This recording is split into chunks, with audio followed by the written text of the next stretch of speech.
कि जब जब लगेगा कि हमें डुबा दिया गया तो अपनी नजरें उठा के किनारे के उस पार देखना, हम पार मिलेंगे उधर।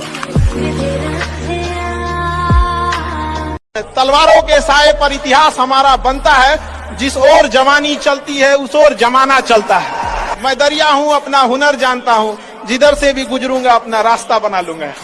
तो युवाओं में यही तो एक है, भले जेब खाली हो, जेब में गांधी हो या ना हो, दिल में एक आंधी होनी चाहिए।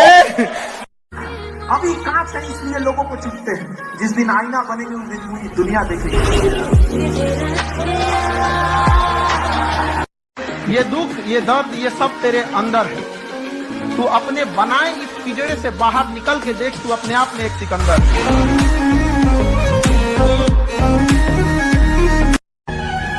याद रखना, अगर अमीर नहीं बने तो माँ बाप दवाई की कमी से मर जाएंगे। कि अभी का जो दौर चल रहा है, सर्वाइवल ऑफ द फिटेस्ट नहीं, सर्वाइवल ऑफ द रिचेस्ट। इसलिए देर से बनो लेकिन जरूर कामयाब हो। वक्त के साथ लोग तुम्हारी खैरियत नहीं, हैसियत पूछेंगे। एजुकेशन याद रखिएगा, बहुत जरूरी चीज होता है एजुकेशन। हीरा लाख महंगा होता है, हमें पता है कि हीरा महंगा होता है, कांच से तो महंगा होता है हीरा, लेकिन जब हीरा लोग पहनते हैं तो उसी कांच में देखते हैं कि कैसा लग रहा है यहाँ पर। खुद महात्मा बुद्ध ने कहा था कि किसी योजना को किसी के बारे में तब तक मत बताओ जब तक तुम उसके सफलता तक न पहुंच जाओ। समझा? हम लोग के साथ एक लड़का पढ़ता था, इतना खजरा था, कभी कभी फोन करता था।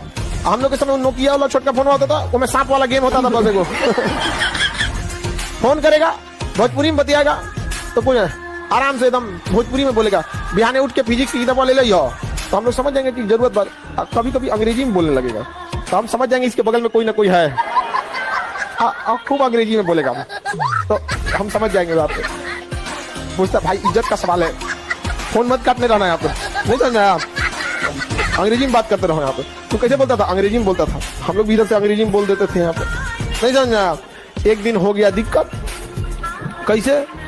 वो अंग्रेजी में उधर से लेक्चर दे रहा था, किसी मैटर पे हैंड्स फ्री कर दिया।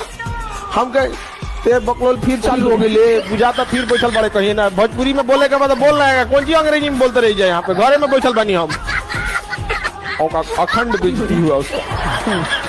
कई लोग आरोप लगाते हैं कि अंबेडकर साहब केवल दलितों को सोचते थे। अगर दलितों को सोचे रहते ना, केवल दलितों का सोचते रहते ना, तो वो भी जिन्ना की तरह इतना पावरफुल थे कि अलग बना ले सकते।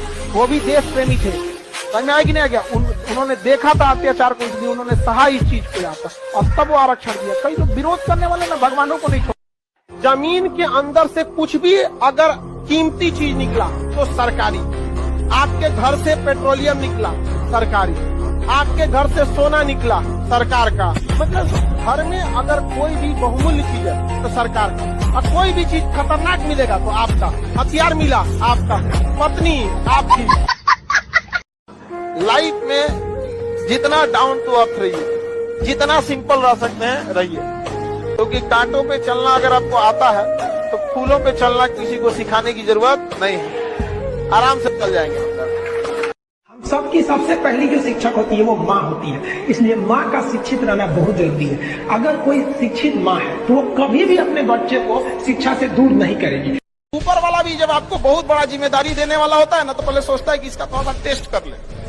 बहुत लोग टेस्टे में भाग जाते हैं, ए भगवान हमरा काहे लिए तुम मुसीबत लाया। चीजों से घबराना नहीं चाहिए किसी को।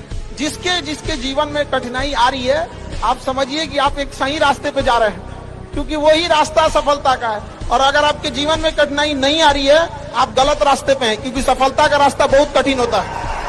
दुनिया की सबसे अच्छा अलार्म जो होता है वो माँ होती है। आप कहिएगा सुबह 7 बजे उठाने के लिए, वो आपको 6 बजे ही उठा देगी, और कहेगी बेटा 8 बज गया। इस दुनिया में आपको सबसे बेहतरीन ढंग से जानती है कोई तो आपकी माँ, वो और दुनिया से आपको 9 महीने पहले से जान रही होती है। अगर आपको कामयाबी चाहिए तो आप याद रखिए, कुछ प्राप्त करने से पहले आपको कुछ त्यागना पड़ेगा। रॉकेट को भी बहुत ऊंचाई तक जाना होता है ना, तो अपने साथ लगे बूस्टर को छोड़ देता है। चंद्रयान भी चांद पे पहुंचा था ना, अपना बूस्टर, जीएसएलवी, पीएसएलवी, लैंड, पूरा ऑर्बिटर सब छोड़ दिया था। लास्ट में उतरा था तो केवल लैंडर उतरा था, क्योंकि कुछ लोग आपको केवल रास्ते में साथ देने के लिए आते हैं, मंजिल तक आपको अकेले